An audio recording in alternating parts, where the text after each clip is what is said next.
There's something for every imagination at your local comic shop. Visit ComicShopLocator.com to find a store near you.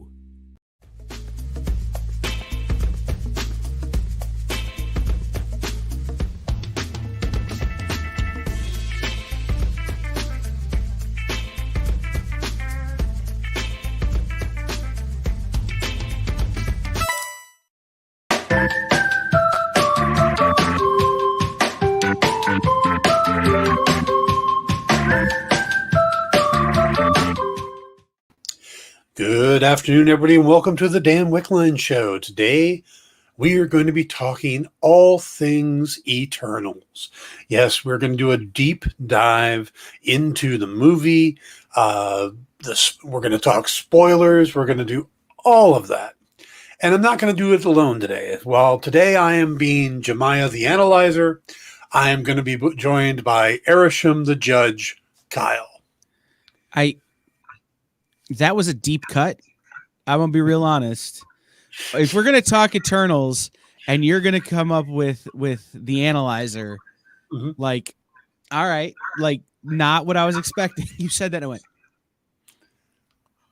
Dan's already getting deeper than I'm prepared to get.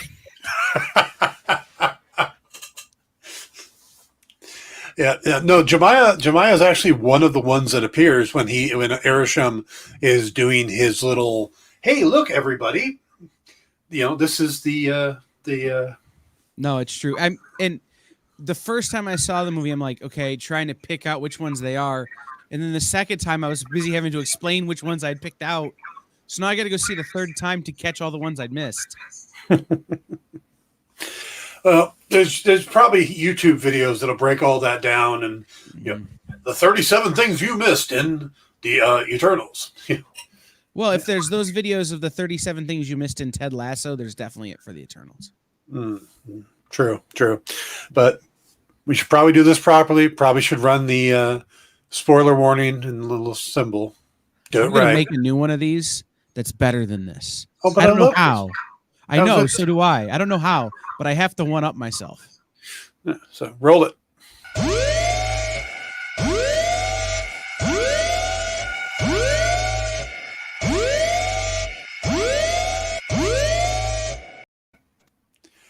All right.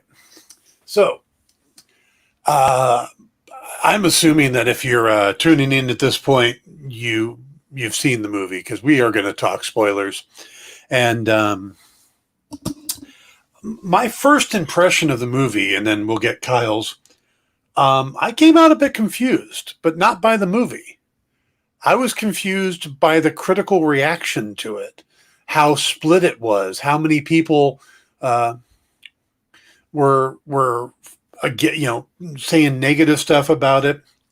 While I don't think it's the best movie Marvel's ever made, I also don't put it as the worst.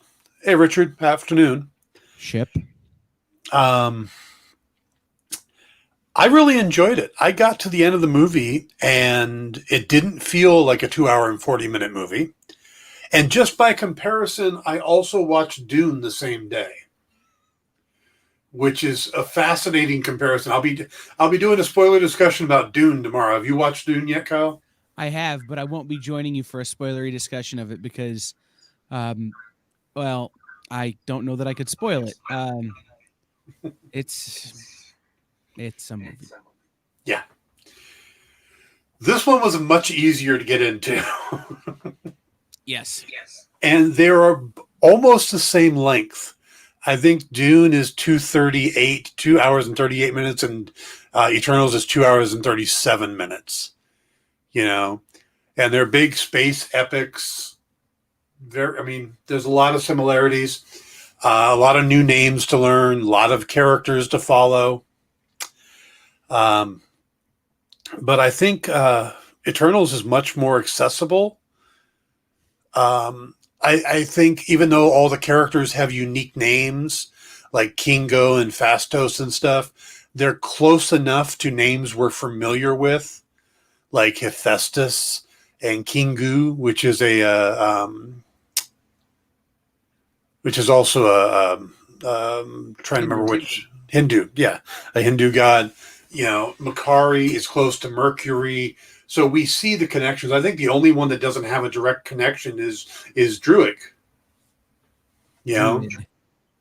No, is a G at the end. I understand, but I think that I think that Kirby, when he created the character, was referencing Druid lore. Oh, okay. I could see that. Because Druid is the one that lives in the forest, away from people, and is protecting the land. And I think that's where that came from, is the Druids. But because there's no specific gods of that religion, what do?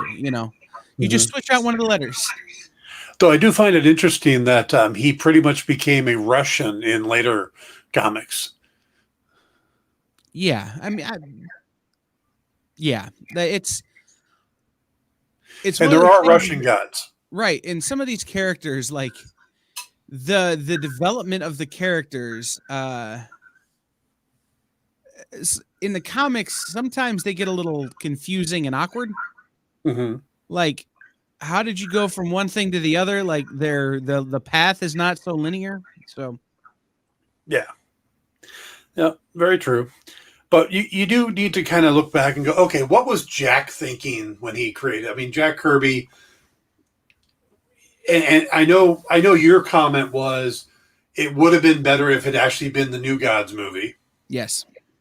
And, for people that don't really know the history, real short, Jack Kirby left Marvel, went to DC to create his own kind of corner of the DC universe where its only real tie was Superman's pal Jimmy Olsen, which was the worst selling title at the company. Jack said, I'll take that one. I'll start it there and then fold off into these new books, the Forever People, the New Gods, stuff like that. Yeah, Adrian, we're doing a Eternals movie chat. Yeah. So, but Commandy came later. Commandy's not actually part of the New Gods. No, it's not. But so the whole thing was it was Kirby had left Marvel in a huff too. Like, he was not happy. Yes. He wasn't happy with the way they had treated Captain America. He wasn't happy, and he had left, and he with Joe Simon created Fighting American, and there was all this other kind of stuff that went down. And Kirby finds himself at DC, and they're like, well, you can do this, but it's Jack Kirby, so he's going to make it awesome. Yeah. Though every time he drew Superman in the Jimmy Olsen comic, someone else came along and redrew the face. That makes sense. Because, they had a certain look, a house style for Superman, and Jack just couldn't do it. Jack, Well, and you don't ask somebody like Jack Kirby to do house style. Yeah. Just let him do his gig. Right. But, so Jack was over there and was doing the New Gods, and they pulled the plug on it.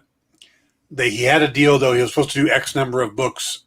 So they threw together a few other books. That's where Commandy came from, the Demon came from, just to keep his contract. And then when those didn't take off either, he went back to Marvel. And when he went back to Marvel, one of the things he did was he really wanted to do the New Gods, but that was gone now. That was at DC. So he came over and created the Eternals, which in a lot of ways is probably, before the New Gods, it was the Inhumans. I mean, he kind of creates these society of, powered heroes. It's his gig, And so he did the Eternals, and it didn't take off at Marvel either. They did I want to say 18 issues. It wasn't a long run. And then it got the plug pulled on it. But it stuck with people enough. Some of the characters popped up. Kurt Busiek used Cersei along with Dane Whitman in the Avengers when he was doing it. Icarus popped up a few times in a couple different books. Overall, they weren't really used a lot. But Jim Starlin took the idea of the Eternals and used it for Thanos and Eros and the characters like that. So there's been this story in the background building of the Eternals. So, but, Chloe Zhao was in talks with Marvel, and there was a chance. They originally were talking to her about doing Black Widow. And she actually pulled her name out of consideration for that, and then came in with the pitch for the Eternals, which is something they've been kind of wanting to do. They have all these, I'm currently reading the story of Marvel Studios book, about halfway through now, and they're constantly they have this pitch group, or this group of writers who come up with ideas for different books. The more obscure, the better. And every once in a while, they go, "Huh, you want to do a book about a raccoon and a tree?" Yeah, I think we could do that. But all right. Started off, they do the opening scroll that most good sci-fi epics have. My only problem is, why didn't they have a voiceover for it? I never understand when you put a scroll and you don't have a voiceover. It felt like Star Wars. I'm used to it because of Star Wars. It's one of those things as you get it, you see it. All right, here's the scroll. Let it scroll. Read as fast as you can. It felt like Star Wars. And then if you do it, whose voice do you use?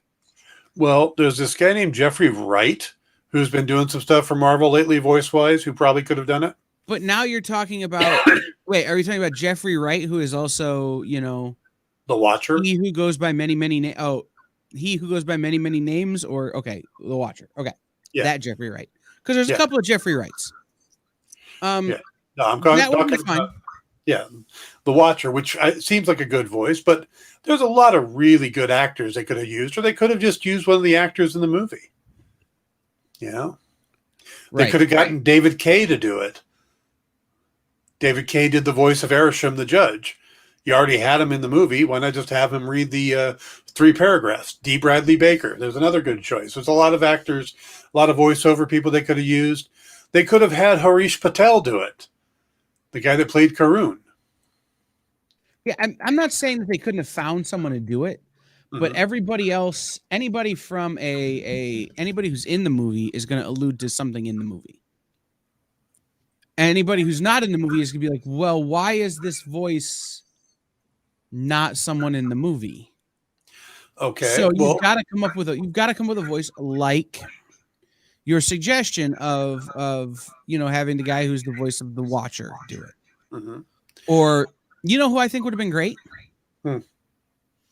Get I'm Ashley Eckstein. Have her do it as Miss Minutes. That can tie it to the whole back to the whole universe. But I think any of that would have, to me, been a bad thing. Because now now they're trying to shoehorn this into the other stuff they have happening instead of just letting it be what it is. That would have, for me, it would have actually hurt the movie. So the fact that there was no voice there for me to spend the first quarter of the first act trying to dissect meant I could pay attention to the first act of the movie. As opposed to trying to figure out what the voice was at the end of the movie? Yeah, well, I mean, then I just had to, it was, I saw the movie and I texted you. Yeah. It was after the movie, I can spend days trying to figure out who it is. That's not a thing. Yep. And a lot of people thought it was Jeffrey Wright. A lot of people I know thought it was Sam Jackson. That it was Nick Fury. That would make sense, but it would. It actually makes more sense than who it was. But I know that in the comics, for those who don't know, and again, we're doing spoilers here, the post-credit scene with Dane Whitman looking like he's going to finally pick up the ebony blade, which sets, there's a lot of questions now. But when you hear that voice off screen of, "Are you sure? Are you ready for that, Mr. Whitman?" That's actually Mahershala Ali, Academy Award-winning Mahershala Ali, who we all know is going to be playing Blade coming up. So does that mean they're tying Black Knight to Blade, which does happen in the comics in, was it M13 they call it, the British super natural team. Yep. No, I mean, that's a possibility. And, I think that's part of why it was so hard for so many people to go, who is this voice? Because it was a voice that you recognize. Even if you've only ever seen Marvel stuff. Yeah, Cottonmouth. Yeah, it's Cottonmouth. Okay. So that's why a number of people were like, oh, this has got to be somebody we know. This has got to be, what's the name of the guy who's playing Kang? Jonathan Majors. Jonathan Majors, or it's got to be Sam Jackson, or it's got to be Jeffrey Wright, right, somebody we know. No. Just because you recognize the voice doesn't mean it's got to be somebody you know. Right. So I thought, but having the time to mull that over, let me develop a whole bunch of great ideas in my head, none of which are what it wound up being. Could have been Anthony Mackie invited him to join the Avengers. Right. Because the whole time I've been telling people, hey, when we go in to see the Eternals, just know they're not superheroes. Except for one person who's in this movie. And some of them cross over and become work with the Avengers and kind of join the team, but they're not superheroes in the traditional sense. So just know this going in, except for the guy who Jon Snow plays. And I don't even know his real name. I just know him as the guy who played Jon Snow in the Game of Thrones, which I haven't seen. Kit Harington. Okay. There are actually 3 former Avengers in this movie. Yeah. Can you name them? Dane Whitman. Black Knight. Eros. Oh, then there's 4.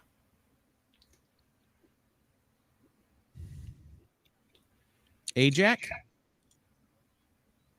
There's not a story where Ajax is. I don't know if she joins the team, but helps the Avengers. No, there are 4 people who actually are considered Avengers.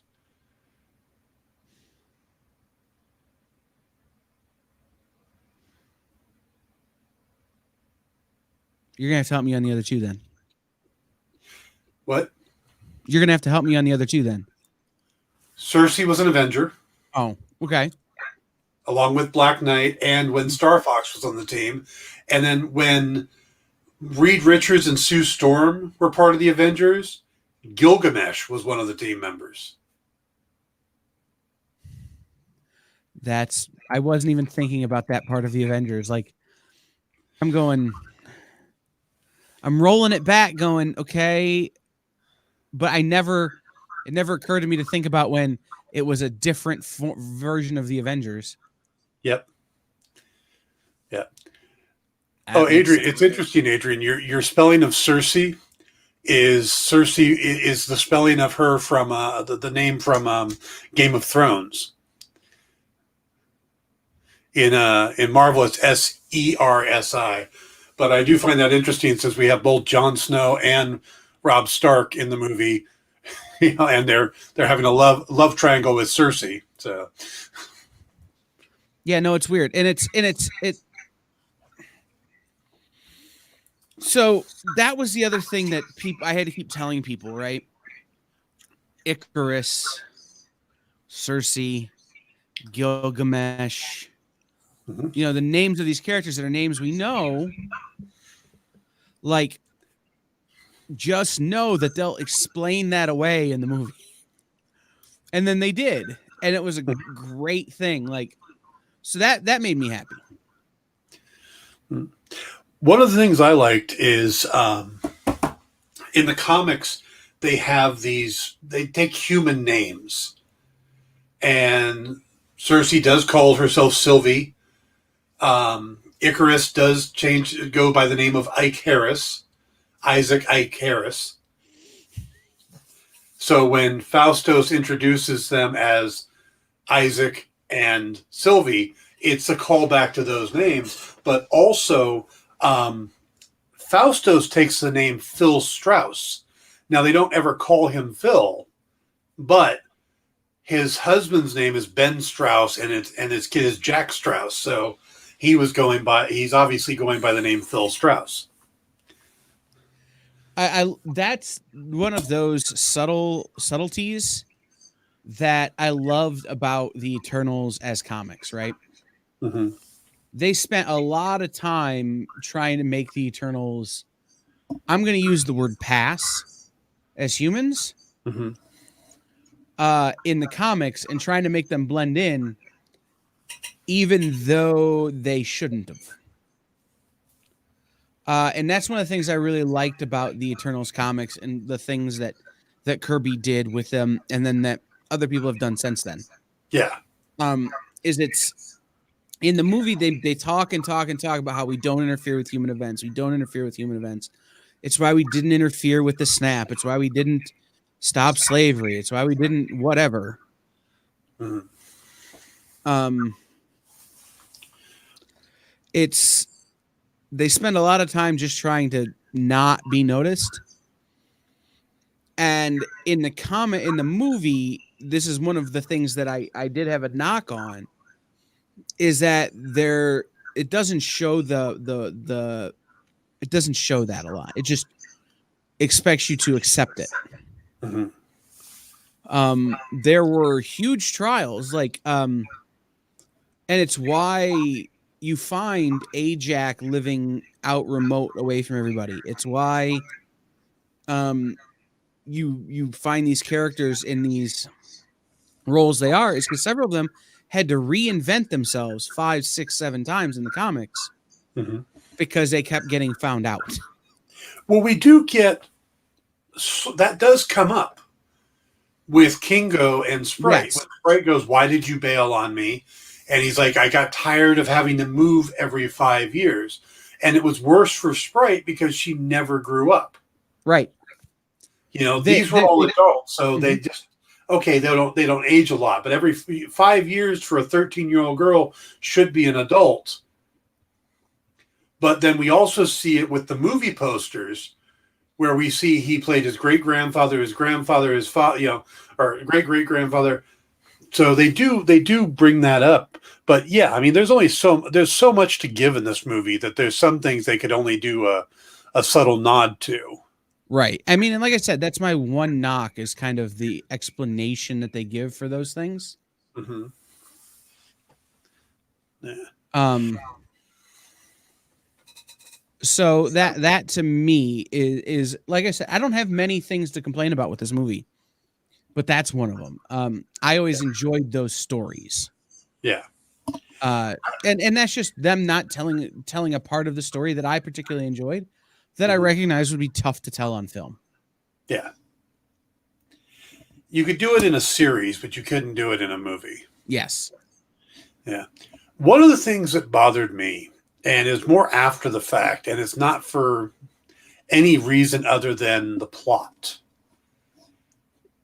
is Makari being deaf.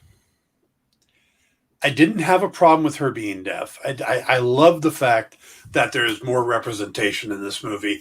I love the fact that they used sign language. And for anybody who thinks, they're doing sign language, there is recorded proof of sign language all the way to 5000 BC. Right. It's not ASL, but it's hand gestured communication. Yeah. And anybody out there who knows ASL, I'd love to know if they were using ASL or a variation on it. Were you able to pick up on what they were saying? That type of thing. I'd love to know that. But my question then comes out, when we find out the Eternals are basically created beings, why would she be created with a hearing impairment? Yeah, I don't remember that part in the comics. I don't remember that origin, as it were. That they're artificial beings? No, because several of them you get this is why that they were created this way stories throughout their time in the comics. Yeah. I don't remember. Was the character deaf in the comics? I don't remember. That's what I'm saying, is that I don't remember this particular story that they're implying or referencing. And I don't remember what the purpose was. I mean, I could think of a bunch of reasons why you would do that. Yeah. You know, in a team like that, where they're trying to, you know, this is a person who doesn't hear, but their other senses are so heightened that it doesn't, you know, affect them. Or there's a reference to her being able to feel the vibration when people speak. And even a throwaway line of, you know, the reason she's genetically different because this way she can actually still hear people when she runs, because she feels a vibration. Her hearing works differently, or her ability to speak, those kind of things. That would make sense if they but they didn't address it. And that got me, because it felt like it didn't make sense with the plot. Again, I have no problem with the character being deaf. I thought the actress did a great job. And I actually enjoyed the you know, like the scene where we meet them and her and Kingo are working together and he quickly signs to her and she responds. That was great. I have no problem with that at all. My only thing is they could have taken a moment and addressed it about the you know, just that these are artificially created beings. You know, when and also it kind of takes the emphasis away of the characters dying. I mean, in the beginning, it makes sense when Ajax dies and everybody's upset because they believe that they are, you know, living beings from Olympia. But once it's realized and everybody knows that these characters, you know, that they know that they're artificially created, what does Icarus flying into the sun really do? Right. Well, I mean, and we talked about this also, like that these Eternals are used and these planets exploding are what the Eternals use to create suns, or the Celestials use to create suns. So an Eternal flying into the sun may just generate enough energy for the Eternal to create another sun. That was the only thing I could think of. Mm-hmm. Yeah, I mean, everybody, he went and sacrificed himself. He killed himself. And it's like, I don't know. And you don't think if there's going to be a sequel, they're not going to bring back both Richard Madden and Selma Hayek? Right. I mean, you're definitely going to. Well, the story was that Selma Hayek signed up to do the one movie. And then had so much fun, she said she'd like to come back. Yeah. So now you can bring her back. Right. And we saw the World Forge, where there's all these copies of their bodies, they could just boot them up again. So it definitely seems like, you know, they could do it. Interestingly, I'm reading the Marvel Wiki. Mm-hmm. And Makari, nowhere is it referenced that the character is deaf in the comics. Yeah, I don't think he is. And the fact he's a he in the comics. Well, it says currently female, formerly male. Because as we've discussed, and I don't know if you've discussed it on this show or not, it's these characters can change genders, they can change races, they can change so much because they're not specifically tied to the body they're in. Right. So Ajax, Sprite, and Makari were recently changed to female to go in line with the movie. Yeah. Well, and so the thing about Makari is the actor who plays Makari in the film has been deaf since birth. Yes. So it's entirely possible that this was done for inclusion reasons, because you already had such a diverse cast. Yeah. Like the Eternals by nature are such a diverse group that it might have just been, okay, well, we can have a woman of color play Makari who's also deaf, and that gets another level of they are entirely incredibly different beings. Like there are no two the same, because there were no two that were the same in this group. It wasn't like you could say that Tony Stark and Rhodey they're very much the same type of being. They're human men with suits. Yeah. The Eternals, none of that was alike, except that they were all very alike because none of them are real. Right.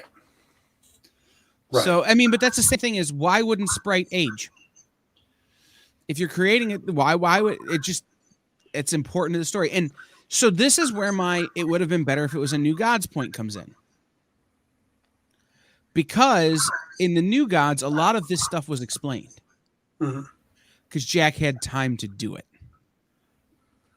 They let him develop the characters a little more. So a lot of it got explained and those characters were deeper developed, which is why I think it would have been a stronger movie if it had been a New Gods movie. Okay, I got a question for you. It's on the New Gods. What's so great about the New Gods? I don't know. I'm not particularly a New Gods fan. I read the New Gods with the intent of using that information to inform me as I go forward with the Eternals.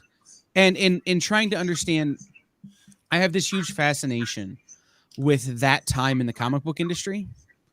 Because it's Kirby leaves Marvel because he's angry about a number of things. Teams up with one of the guys who worked on Superman to create Fighting American, which is just Captain America, just with a different name, but they can't sue for it. They can't sue him for it. Right. Captain Marvel starts off at Marvel, winds up at DC as Shazam. Blue Beetle, Ant-Man, and what's the other one I'm thinking of? Help me out here. Not sure where you're going. They're basically the same character, just created about the same time by the same person at two different companies. Blue Beetle and Ant-Man aren't the same. No, but they're the same concept. No. Or Ant-Man and the Atom, and you have a number of these. Blue Beetle, and there's one I'm thinking of, and I can't for the life of me think of what the character is. Hey, Jen. Hi, Jen. Can't for the life of me think of the character. But it was like the dude worked at Marvel one day and created the character, and then the next week he's at DC and created the same character with a different name and different color. Well, you could do that with the Fantastic Four, because they're pretty much the same as the Challengers of the Unknown that Kirby created for DC a few months before. Right. There's this time in the industry where it's everybody's kind of working wherever, and there's a lot of flux and a lot of similarities. Yes. And it just seems like that transition was happening because they were angry with a dude one day and then they made up, and then 2 weeks later they were back working with him again. It's this wild time where the comics industry really was kind of a wild west of creativity. And so I'm fascinated with it. So I read the New Gods to kind of understand what Kirby was doing and what was going through his mind at the time and what he was creating based on that. So I'm by no means a New Gods expert. Well, I look at the New Gods and I see Mr. Miracle and Big Barda are great. I think Steppenwolf's pretty good too. The Dark Side, though, and Apocalypse, those things are great. And they keep getting used. But Mentor and the guy in the chair, Orion's the guy in the red suit with the silver helmet. Yes. Monitor. There's a number of the Mobius chair. Mobius, yes. But the source wall, and there's a lot of these great huge concepts. But I've read all the New God stuff, and there's not really a lot of in-depthness to the characters. And the Eternals, it's kind of the same thing. Right. Having read the Eternals, Neil Gaiman started to give them a little more. Some of these other writers who've come along, they've given them a little more. Where I think Jack is a great creative mind in design, in characters and stuff like that. Giving life to the characters is where he was lacking a little bit. Yes, I think it's why he works so well with Stan. Yep. But I completely agree. Yeah. But I think, and that's part of why I say I think it would have been a better New Gods movie too, is that Jack's work on the Eternals was pretty surface. His work on the New Gods was a little bit deeper, but the New Gods have been they've been used a lot more in DC than the Eternals have been used in Marvel. And you got guys who have, and I'm going to say this, a history of cinematic work who have played with them. Grant Morrison, Neil Gaiman, Jeff Johns. Some of these guys who have a history of creating more cinematic level storytelling have worked with the New Gods since Jack Kirby. Yeah. So there's a lot more depth there. Mm-hmm. Whereas at Marvel, I can't think of the last time I saw the New God or the Eternals until the Eternals book came out, getting us ready for this. And the last time we saw Dane Whitman before they started putting Black Knight and everything recently was when they did the U.S. Avengers, and they did an Avenger for every 50 states, and they threw him on the cover for Ohio. Like, he wasn't in the book, but somehow he's the Avenger for Ohio, and he's English. I don't think Dane is actually English. I think he's American. Some of his origins, he's English. Some the family is English. Yeah, he's from here, but it's this. Yeah, bringing it back around to the movie. Mm-hmm. I think that is one of the things they did remarkably well. Is that you're starting off a movie with, well, there's a report that Chloe Zhao said her original pitch had 12 Eternals in it. And they chopped 2 off. She hasn't said which 2 they got rid of. But you've got 10 Eternals, you've got Dane Whitman, and you've got Karun, plus you've got a bunch of other little characters you're introducing. And you've got to give them all unique personalities because their powers are a little bit unique. How they use the cosmic energy is unique to them. But they're all a clean slate going in. I really liked how they developed each of the characters. They were all very unique. I felt for Icarus at the end because he believed in his mission to the point where he was willing to kill a friend or a family member to stay on mission. But when it came to actually killing Cersei, he couldn't do it. And it broke his own heart. Right. Or Kingo, who believed would follow Icarus anywhere, is what he said. But wouldn't fight his own family either side. Right. Everybody had their thing. Sprite loved Icarus and hated and frustrated at being trapped in a 13-year-old body. Gilgamesh spent his entire life caring for Thena. And Thena, is this warrior who can't control her own mind. I mean, all of these characters have such an depth to them, which we don't normally get in the comics. I mean, we didn't get in the initial comics. So that I think they did a remarkable job on. And to create all of that in a 2.5-hour movie is pretty impressive. Yeah, no, absolutely. If there would have added 2 more. The echo just got really bad for some reason. Let me go like that. Let me back up a little. Yeah, maybe that's it. But no, it's if they'd added 2 more characters, that would have been a lot more traveling by map, which is a thing that happens in this movie, right? They battle this deviant thing in London, and it's Sprite and Cersei and Icarus shows up. And then there's a lot of traveling by map, just going and randomly showing up at other Eternals' lives, getting the band together. Mm-hmm. in my brain, I'm just hearing, she caught the Katy, left me a mule to ride, which is what they play during the Blues Brothers. Like, it's what it felt like. It's just, oh, there they are. Which isn't a bad thing, but it's a little tropey for me. But it would have been a lot more of that. Yeah.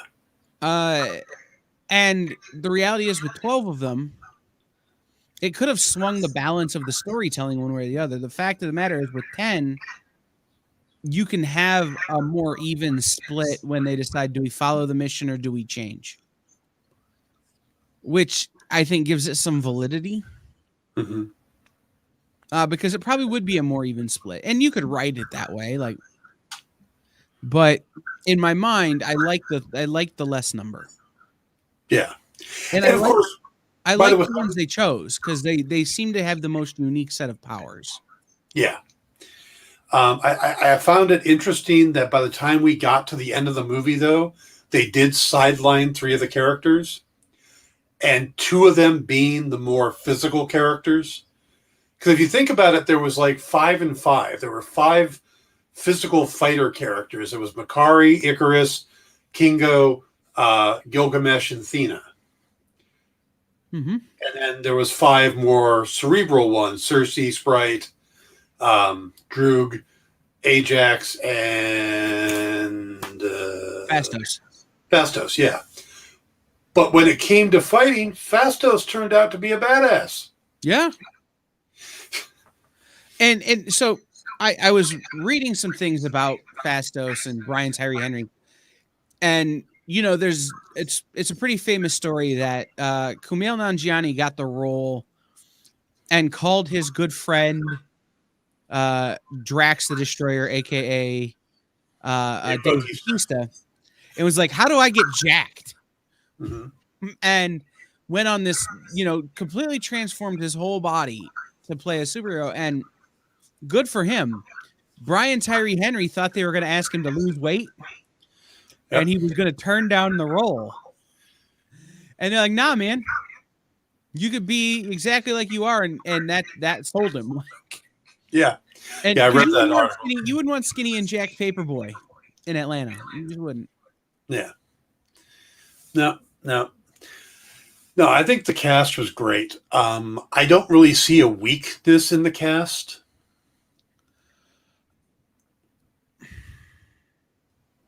And it's not really a weakness.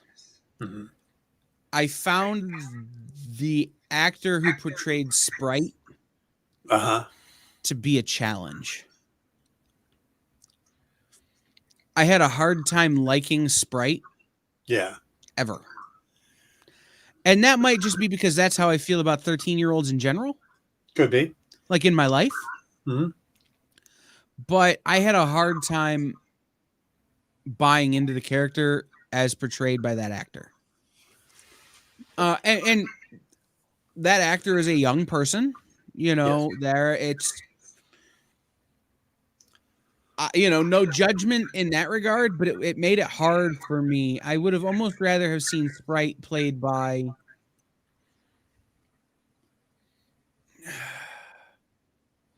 a more known actor. Mm-hmm. I guess. And the person who keeps coming to mind is like Chloe Grace Moretz, who's a young actor. Mm-hmm. She's been around forever. Yeah. Or the girl who's playing, who's in New Ghostbusters. Yeah, I know you're talking about. Yeah. She's on Young Sheldon, but someone like that who's maybe a more known actor. Well, one of the people who was talked about being attached to the movie but denied it was Millie Bobby Brown. Yes. From Stranger Things, who probably could have done the role pretty well too. Right. But I think if there was going to be a character that needed to be developed a little more, it was her. And I just didn't think they had the time, because you really would need to get into the ethos of the character. And I think if you did that, her turn at the end wouldn't make that much sense, or would have been too telegraphed. So yeah, well, and that was the thing, is that it felt like there was just a huge jump ahead in character development. mhm.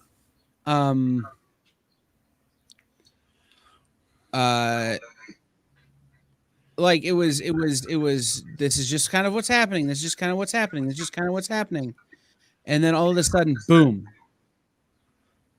oh, there's all this backstory that we've never discussed and we've never heard about, and it's never been kind of shown. I'm in love with Icarus. Really? I mean, I get that maybe you love him like a big brother, but like you're in love with him? I didn't feel that in any of the other interactions they had in the movie. I saw it a little bit when he first showed up. The way she lit up. This was the first excitement we'd seen from her. Sure. But that's the same way that like my nephews light up when they see me. I know, but there's that familial love versus romantic love. Okay, but the problem is it's that you're looking at a 13-year-old, mm-hmm. and she's actually a 7,000-year-old. Right, which is and that's kind of how I explained it to people too. Like, and I recognize that intellectually, mm-hmm. but as I'm watching the movie, I don't feel that like as an emotion thing. Right. Until all of a sudden it's, oh, you're telling me all that at the end. Oh, okay. Well, see, now I think that those feelings, I saw those things, but I think it's you didn't process them because you looked at her as a 13-year-old girl. Right. There wasn't enough for me after the first half of the first act, when it's her telling the stories and, doing the illusions and things. Mm-hmm. There was only one real reference to that thing of her being 7,000 years old. And that's on the plane when Kingo says, I became an actor because of you. And you're telling your story. So that's the reference to that. Mm-hmm. But at several points, there's this reference that she's only 13. She can't have a pint at the birthday party because in the human world, she's only 13. They're at Gilgamesh's house and she can't have whatever that spit wine is that Gilgamesh made because she's not a grown-up. But she's the same age as the rest of them. Yeah. And so if they treated her, if I felt like the Eternals treated her like she was the same age, I might have been able to buy into it more and it wouldn't have felt so dropped on me. Okay. But it didn't feel like they treated her as an equal in that regard in terms of age and maturity. Well, it felt like Gilgamesh didn't treat her as an equal. I didn't really see it from anybody else. But I didn't really see any of them regard her in any kind of way anyway. Mm.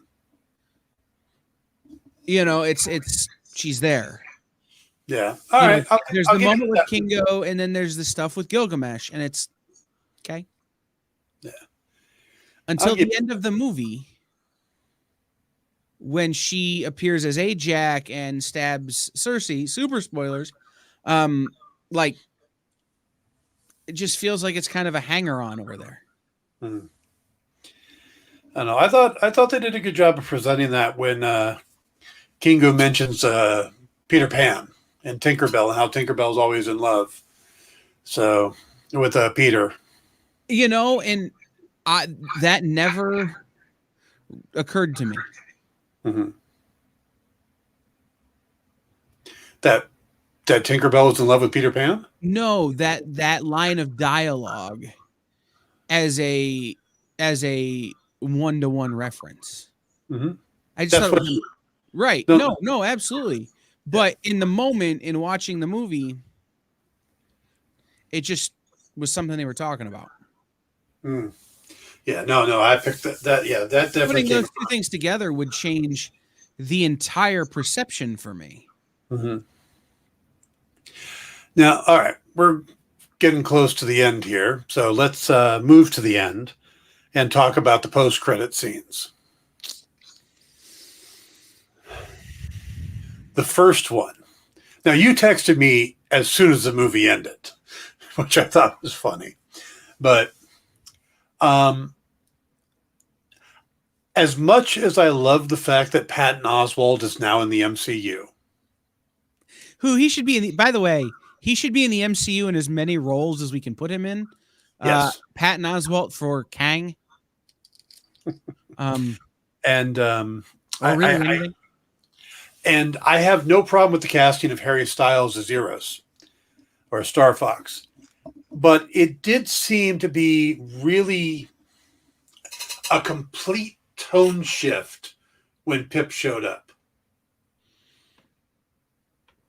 So for me, that first post-credit scene, or the mid-credit scene as we're calling it now,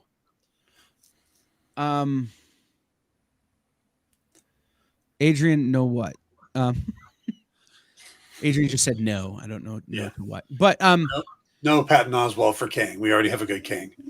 Well, I want Patton Oswalt to be in everything. So Patton Oswalt, can Patton be the new Stan? Just show up in every movie? Nah, I'm okay with that. Anyhow, I think it should have been last, or it should have been before the credits. Like, you tag that on, they're flying out. We have to go back. Boom. Right? Yeah. Here's this guy who's a reinforcement, essentially. Mm-hmm. You know, it's either part of the movie or it's not. And where they put it as a mid-credit scene with what they did, it's like it might be. Like, so I think if you put it last, you put the Dane Whitman scene first, it separates enough. Mm-hmm. And then you bring it back in, or you include it in the movie. That's just my feelings on it. But I thought it was great. I'm excited. I have no point of reference for Harry Styles. Okay. I couldn't tell you if I've ever heard a Harry Styles song.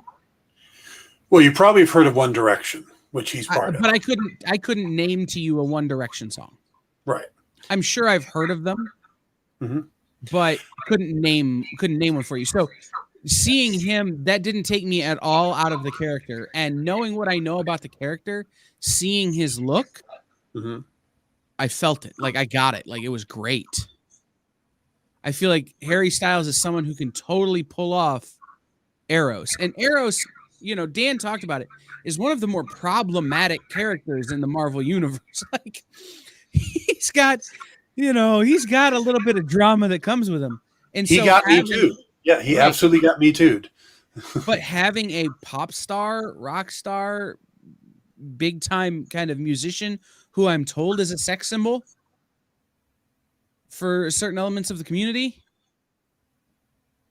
Okay, I'm down. In the 80s, if you were looking for somebody, you put Tommy Lee or really anybody from Motley Crue in that role.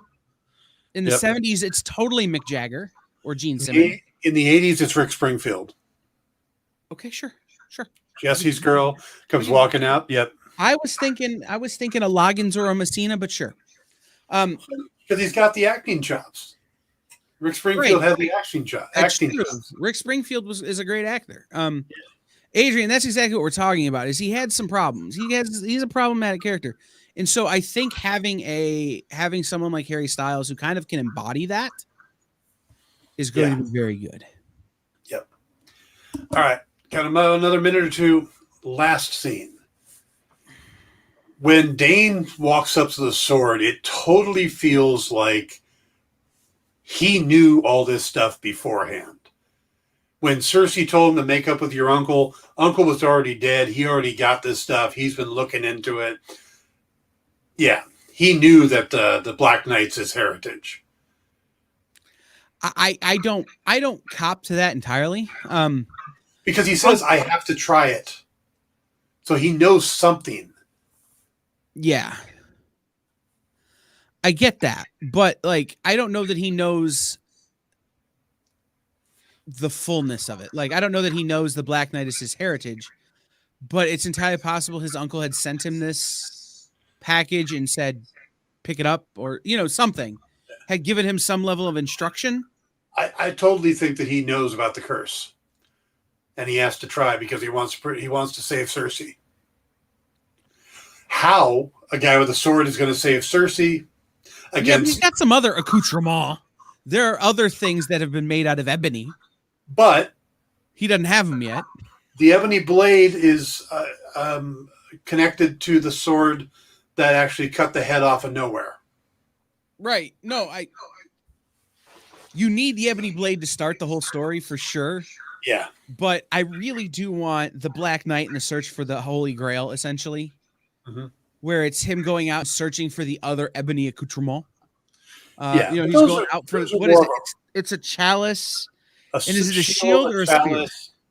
It's a shield. It's a chalice, and there's one other thing. The sword. The blade. No, there was 4 items, I thought. Right. Is there also a spear? I don't think it's spear. I think it's like a necklace or something. It's a non-weapon. The third thing's a non-weapon. We'll have to look this up. And before his next movie, Dan and I will deep dive for you again. But yes. No, it's for sure. So but and then I liked the voice. I texted you and I went, "Oh my God, the voice." Yes. So. One thing I want to throw out there is something that popped in my head, and it turns out this is not a new theory. There have been people talking about this theory since about 2017. But we met Ego, and we know that Ego was basically a brain that grew into a planet, and he considers himself a Celestial. What if he's the brain from the decapitated Celestial that is Nowhere? I have no problem with that theory. Mm-hmm. But there's a much bigger conversation here about Celestials that we just don't have time for. Yeah. That we need to have because there's a part of this movie that we didn't talk about very much that is incredibly troubling to me, but also not because of the plot point of it. Mm-hmm. And so we could talk about that later. But all right, we'll make that an episode. Yeah. You and I can come on and talk about Celestials. Yep. All right, guys. We went straight through without a break. Next up is Rex and the Not Nicks, I believe, with the Dynamic Forces comic collectibles. They've got some great books coming up, including a Red Sonja Superpowers #3 CGC graded with a cover by Joseph Michael Linsner. That is absolutely gorgeous. Love that cover. So stick around for that. That'll be coming up right after this. Thank you for joining us. Kyle, thanks for hanging out. Absolutely. See you all tomorrow when we talk about Dune. Take care. See ya.